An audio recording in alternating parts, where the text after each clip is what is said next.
Hey everyone, so or at least most of them, every August 1st LEGO Star Wars set, other than the buildable Chewbacca that we're getting in August, has finally been revealed, including the advent calendar too, so I'm super excited for these. So, this is the first one here, which is, that we're getting on August 1st, it's the Spider Tank, and I think the build, it's gonna be $65 Canadian, and I think $50 $50 in the US. If I'm being honest, I think the build looks really good, and that Bo-Katan is probably one of the best. That might even be one of the best figs of the year. But the Mandalorian I already have from the Fang Fighter, and I don't know, the set, I just feel like it's missing a lot, but other than that, I think it's a really good set. Like, I think the build looks amazing. This is the box art too, if you're wondering. I think the box art looks okay. That's the Spider Tank. You can't fit anyone in there though, which kind of sucks. And then your three minifigures are Grogu, the new Bo-Katan, which is probably one of the best figs of the year, and the Mandalorian. The new one with the helmet though, which looks awesome. And so yeah, that's the back of the box, and that's all we have for that. If I were to rate this one out of 10, I would maybe give it like probably a 6 out of 10. But I'm mainly just getting that for the Bo-Katan when it releases.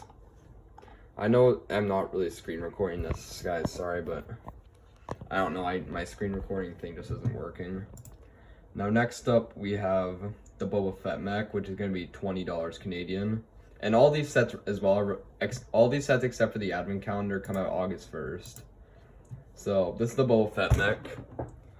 I would honestly say the mech looks terrible, just like all the other mechs. The box art does look pretty cool though.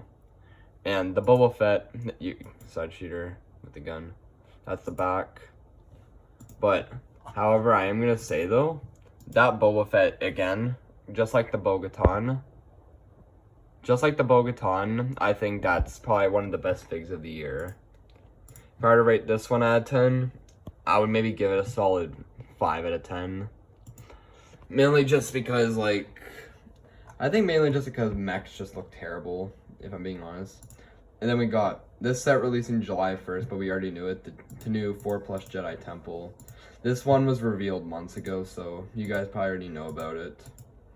About junior sets, none of us care about junior sets, so move on. That one comes out July 1st. And now, moving on to the Darth Vader mech. I'm gonna be honest, I think out of the three, this one's $20 Canadian too. I think this honestly is probably the worst of the three mechs. It looks pretty bad, and they didn't even include the cape, but that's the box art, which again, does actually look pretty sick. You get the Darth Vader fig that we got in the TIE Bomber in the throne room, which is probably the only highlight there.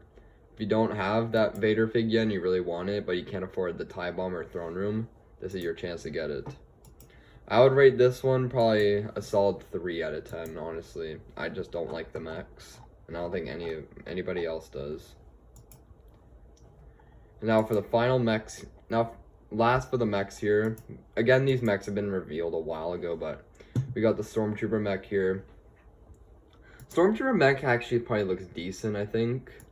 And I'm pretty sure it's the same Stormtrooper that we've been using, so nothing special to say there. Rate it probably like a 3 out of 10 again. Move on to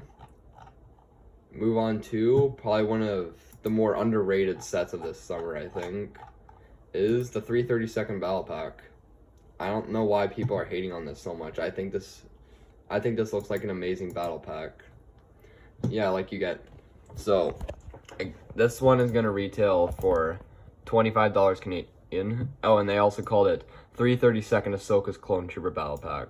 So yeah, this one comes out August 1st again, and it'll be $25 Canadian. And these 332nd troopers, they definitely look a bit different to what we saw in the AAT a few years ago. You got Captain Vaughn, which I think looks great, and the 332nd troopers look great too. The Swamp Speeder, it looks okay, I guess. And then that Stud Shooter, I think looks stupid. But yeah, it's a battle pack, so yeah. Box art also looks really good, but that's just some of the kitty some of the kids playing with it. And this one, so if I were to rate this one out of 10, I'd probably give it a solid 7 out of 10. And now moving on to the final, oh no, two more. This is probably the best set of the wave, I think. The Yavin 4 Rebel Base. I think this thing looks amazing. This thing, I think, looks incredible. I love it. You get so many minifigs too. So you get Luke, Han Solo, Princess Leia, General Dodonna, 2 Rebel pilots, Chewbacca, C-3PO, R2-D2, another astromech droid, and 2 Rebel troopers. Which I'm excited to get some more Rebel troopers again. Box art looks sick. I will admit though the tree looks a bit stupid. And then this is the interior here. I feel like the interior could have included a bit more, but it is what it is, I guess. The Y-wing as well. For like that's kind of like a MIDI scale Y-wing, and I'd love it, honestly. I will admit the celebration room is a bit disappointing. I will admit. Oh, I never knew those were new pieces. Okay, that's cool. And we got all the oh yeah, you can raise the tower too. That looks awesome. Spring load shooters be no. So yeah, this is this one. Yavin 4 Rebel Base. That looks amazing. If I were to rate that set out of a 10, I would probably give that one a solid, maybe 9. 9 out of 10 for me. And the final August 1st set, which is probably the most disappointing, is Yoda's Starfighter. Yoda's Starfighter, I just think, look. I honestly, like, they didn't do a bad job of recreating it, even though I think it looks exactly like the 2017 one. I just think Yoda's Starfighter just looks atrocious. I think it's just a terrible. I think Yoda's Starfighter in universe just has a terrible design. You get Yoda and R2-D2. That's the box art. Again, I don't care for Yoda's Starfighter at all. This set's probably just gonna come here and then probably gonna just come out, and then it's probably gonna leave, and then it's probably gonna retire probably like a year later. And then this one comes out August 1st, 2023, $45. It's overpriced.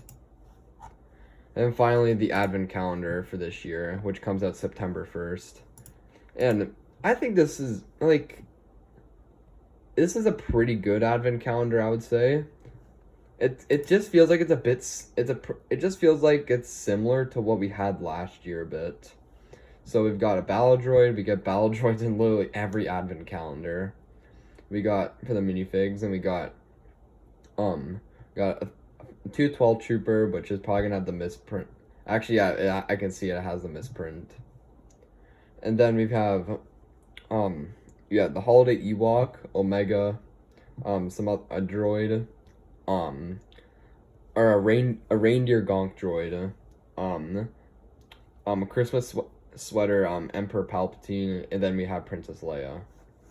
And then the builds are pretty cool. I would say the best builds from this are the Ewok Village, the Imperial Shuttle, and the throne right there. Overall, I'd say this advent calendar actually looks pretty good.